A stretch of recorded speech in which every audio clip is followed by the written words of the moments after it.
નમસ્કાર, બુલેટિનની શરૂઆત કરીએ મહત્વપૂર્ણ સમાચારથી। રાજ્યના પોલીસ વડા પીપી પાંડેને એક્સટેન્શન આપવામાં આવ્યું છે। 3 મહિના માટે પીપી પાંડેને એક્સટેન્શન આપવામાં આવ્યું છે। મહત્વનું છે કે પીપી પાંડે 31 જાન્યુઆરીએ નિવૃત્ત થઈ રહ્યા છે, જેને લઈને તેમના એક્સટેન્શનમાં 3 મહિનાનો વધારો કરવામાં આવ્યો છે। આ પહેલા પોલીસ વડા તરીકેનો ચાર્જ ગીતા જોહરીને સોંપાય તેવી પણ અટકળો હતી, કારણ કે ગીતા જોહરી અને મુખ્યમંત્રી વિજય રૂપાણી વચ્ચે મુલાકાત પણ થઈ હતી।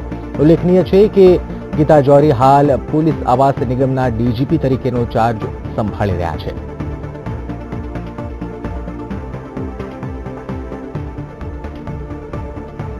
મહત્વપૂર્ણ સમાચાર આપને જણાવી, રાજ્ય સરકારે પીપી પાંડેને 3 મહિનાનું એક્સટેન્શન આપ્યું છે।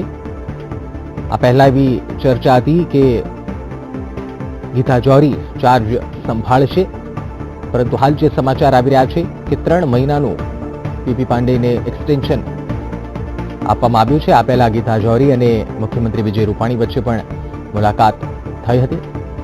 હિતલ પારેખ સંવાદદાતા ફોન લાઈન પર જોડાયા છે। હિતલ, આજે સમાચાર આવી રહ્યા છે પીપી પાંડેને 3 મહિનાનું એક્સટેન્શન આપવામાં આવ્યું છે।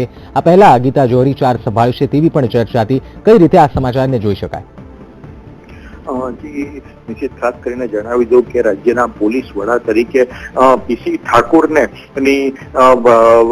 સત્તાવાર રીતે ડેપ્યુટેશન પર દિલ્હી મૂકવાની ઘટના બાદ પીપી પાંડે અને રાજ્યના પોલીસ વડાના ઇન્ચાર્જ તરીકેનો ચાર્જ સોંપાયો હતો અને સ્વાભાવિક છે કે વયમર્યાદાના કારણે તેઓ આવતીકાલે 31મી જાન્યુઆરીએ નિવૃત્ત થઈ રહ્યા છે। ત્યારે એક અટકળો હતી કે નવા ડીજીપી તરીકે કોઈને મૂકવામાં આવશે, જો કે ત્યારબાદ રાજ્ય સરકારને પણ મુનાસિબ માન્યું છે કે 3 મહિના વધુ એક્સટેન્શન આપવાનો પીપી પાંડેનો નિર્ણય લેવાયો છે। અને સ્વાભાવિક રીતે જોવા જઈએ તો રાજ્યના પોલીસ વડામાં સિનિયોરિટીની દ્રષ્ટિએ જોવા જઈએ તો પીપી પાંડે બાદ એચપી સિંઘ નો નંબર આવે છે, જેઓ માર્ચ મહિનામાં રિટાયર થઈ રહ્યા છે। જ્યારે ગીતા જોહરીની વાત છે, એ ગીતા જોહરી ડિસેમ્બર 2017માં નિવૃત્ત થઈ રહ્યા છે। એટલે સ્વાભાવિક છે કે અત્યારે કોઈ પણ જાતના ફેરબદલ ન કરવાનો રાજ્ય સરકારે નિર્ણય લીધો છે અને તે અંતર્ગત પીપી પાંડેને આગામી 3 મહિના માટેનું એક્સટેન્શન આપવામાં આવ્યું છે।